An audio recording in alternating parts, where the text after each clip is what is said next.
Hi, I'm Dr. Vera Tarman, and I am hosting our panel, Ask the Experts, for the third week of the I'm Sweet Enough, the September Sugar-Free Challenge. Tonight we have two guests, although one right now. Hopefully the second one will show up very soon. Our first guest is David Wolfe, who is a registered dietitian and food addiction coach. He actually is close to my heart because he helped design the Renaissance Food Plan and was the architect for that. He has worked with a number of different food plans, including the traditional medical model to the newer alternatives such as the keto and the low carb, and I hope he will talk about some of the differences. And also he has what's called a personalized trigger-free food plan, which I hope he'll talk about too. Our second guest, hopefully she will show up, is Erin Boardman-Wathman. There she is. She's showing up. Erin? Let's just give her a second here. Hello, Erin. Hey, how are you? I'm just introducing you right now. Erin Boardman-Wathman is a certified life and weight loss coach and also a recovering food addict. She is author of the new book, Why I Can't Stick to My Diet, and she will help us with questions about how to keep to a sugar-free food plan. Both she and David will hopefully talk about how the best way to tailor your own food plan so that you can stay sugar-free not just for the month but for life. So it's my job to ask both of you some questions, and I'd like to, it's always nice to get the personal story first, like what is it that got you interested in this whole business? So David, since you were first, why don't you start with your story and then I'll move to Erin. Sure. So basically, my mom is a self-proclaimed food addict. She's been in recovery for 30 years. So I kind of grew up around that, just in the house, everywhere, just like eating out, weighing and measuring, going to meetings. You know, that was just kind of part of what my life was. So it kind of defined me. Prior to that, just kind of culturally in my family, we're foodies. You know, my great-grandmother was a cook in the village in Lithuania, and she cooked for her whole community. So it just kind of this concept that, like, of feeding people and, like, that dynamic. And then my mom started into recovery and started working on herself, and she couldn't really do a lot of those things anymore.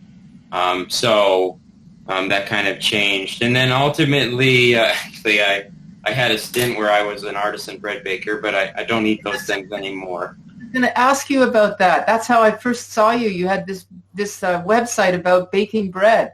Yeah, I did, and I don't do that anymore. I don't eat those things, and we'll talk about that a bit later. But today I eat in an abstinent way. I don't eat sugar and flour. I don't eat grains. I don't eat processed foods. Though I don't weigh and measure. I do live a recovery-based lifestyle, and I attribute that to my mom and all the things that she did, and kind of growing up around that, and then also growing up with the disease in the extended family, and just kind of watching the different paths that have been taken by those in recovery and those not, and their health is very different based on the life path that they chose. And so now I get to work with food addicts on a regular basis, one-on-one and in groups, and it's such rewarding work. And I guess that's kind of why I'm here, and I look forward to hearing Erin's story and also contributing a bit more a bit later. Okay, thank you. Thanks a lot. Erin, why don't you tell us a little bit about your story? We'll start with that. David knows my story. He's just pretending he doesn't. I don't know your story. That's fine. I'm just giving David a hard time. We were actually in a small group together back in Iceland, so whatever. Yeah, because you're food addiction coaches, right? Yeah, we were in the same group, so I can give David a hard time whenever I feel justified.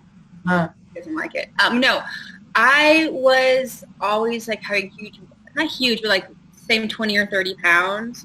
I was always gaining and losing and gaining and losing.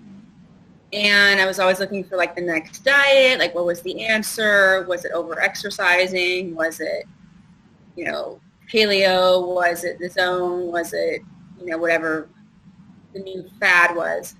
And I originally really got into nutrition. Like I thought let's see if that's the answer.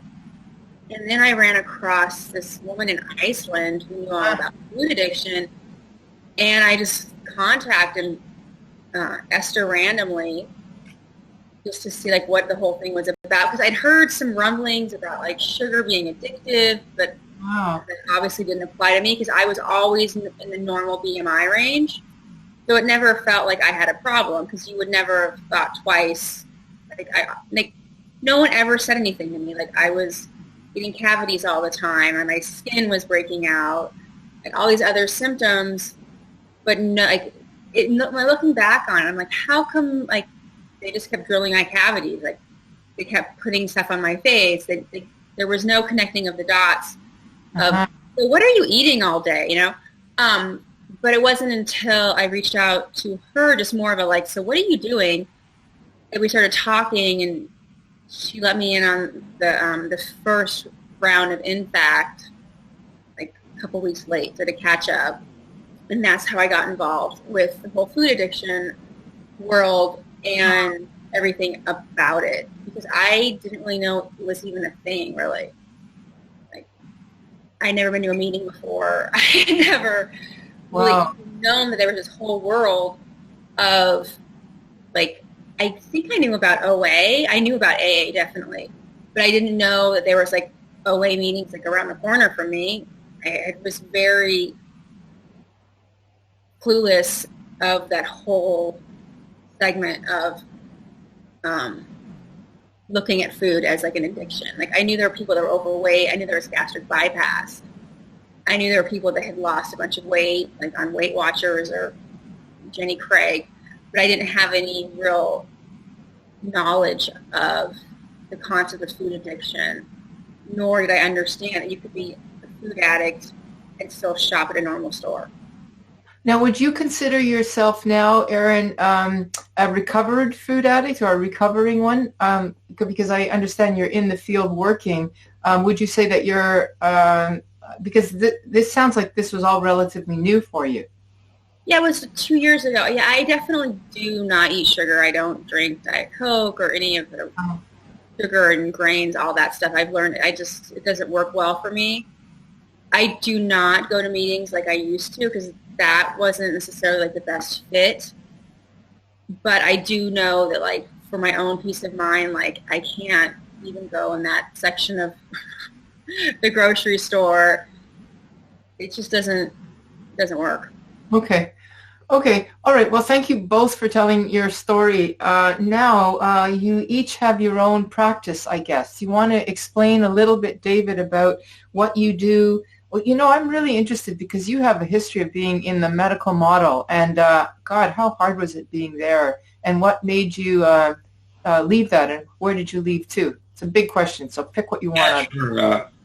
I've been in the medical model a long time, especially in like the bariatric sector. I spent 3 years there, and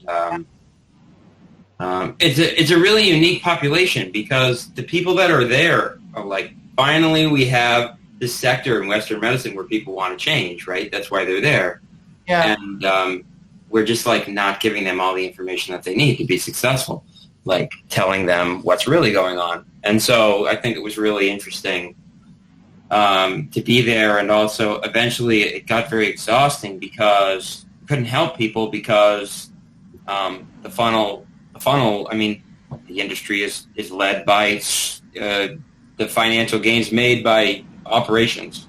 And so if you can't get people to the table, so to speak, they're not making money. And so, you know, it's one of the issues of our system. But anyway, ultimately I realized that everyone there on some level had, like what Dr. Silkworth talks about in the Alcoholics Anonymous, the big book, the physical craving and the mental obsession, and they all had that. Like, I had a guy, he said to me, when I have a headache, all I need to do is eat Cheerios. And I said, oh, so Cheerios are like ibuprofen?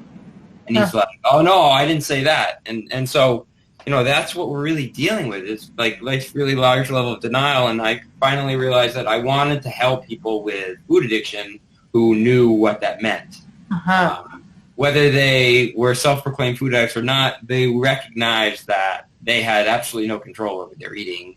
And so a lot of people call the individuals I work with as low bottom and high maintenance, and there's a lot of other words. But the people that I tend to work with are further down the scale. They've tried lots of other things, and so in it comes a level of desperation, which is I find that work so rewarding because they're willing or ready to be pretty much close to being willing, and I think that's like the main variable with that. David, I want to interrupt you for a second because I think this might be relevant. Somebody just put a comment saying bariatric surgery brought me down the slippery slope of alcoholism. I was first and foremost a food addict. The statistics really show that there is a lot of alcoholism. Did you find that yourself? And do you think that was just another version of food addiction? Or what's your thoughts about that? So I found a lot of alcoholism, but it wasn't self-proclaimed alcoholism. Oh, interesting. So it's not necessarily like people identifying that they're alcoholic, but definitely alcoholic-like behaviors. And when you grow up around this disease, it's kind of funny. Like when people come in as food addicts in a bariatric center, it's easy for me because I grew up with a food addict. It's very easy to identify, as opposed to someone else who has never been around food addicts. They would say like, they're just manipulative, or they just don't do what I ask them. So, but in terms of the alcoholism, so it's funny because we hear this a lot, and Teresa Wright, another dietitian who works with food addicts, says this too. She's like, people say, well, if I was an alcoholic, I just wouldn't have to drink, and that would be a lot easier than not having to eat. And so we say, well, alcoholics have to drink; they just don't have to drink alcohol. And we also say that yes, you don't have to eat, but you don't have to eat certain things. It's not that all food is addictive. Yeah. Okay. I'm going to ask you. You must have been frustrated with the medical model system. Yeah. There's no improvements. You can't make people better because so the medical model of at least of surgery is not solving the problem. So this annoys surgeons a lot. But so I would say well, we're not giving you a lobotomy. We're not taking out your brain and giving you a new brain. We're trying to fix the brain disease by giving you stomach surgery. That would be like me breaking your foot and giving you a shoulder brace. It just doesn't make sense. Perfect. I love that. Erin, did you have a history of working in the field in some way that you also had to kind of shake the I don't know, shake away to break into what you're doing now? I actually had aerobics and fitness for 12 years. So I kind of came in that way. Yeah. I also used to work for Weight Watchers, so I had a very the commercial weight loss program. They used to work for Weight Watchers? Yeah, I used to work for them, and I had a little name tag and everything. And I went to their convention, and they loved me, and I sold their nasty bars. Oh my. But I know. But from in my world, which is more like traditional like weight loss, yeah, I'm concerned because I talk about all day. I want to talk about why are you 10 pounds overweight? And now all they want to talk about is what got you here. Well, what do you mean? I'm like, what isn't working in your life that got you here? Such a higher level approach when everyone else wants to talk about keto. So it's the concept of what foundationally isn't working and what in your mindset is the answer to is the concept that a lot of people are like, but I just want to go on keto, please. Okay.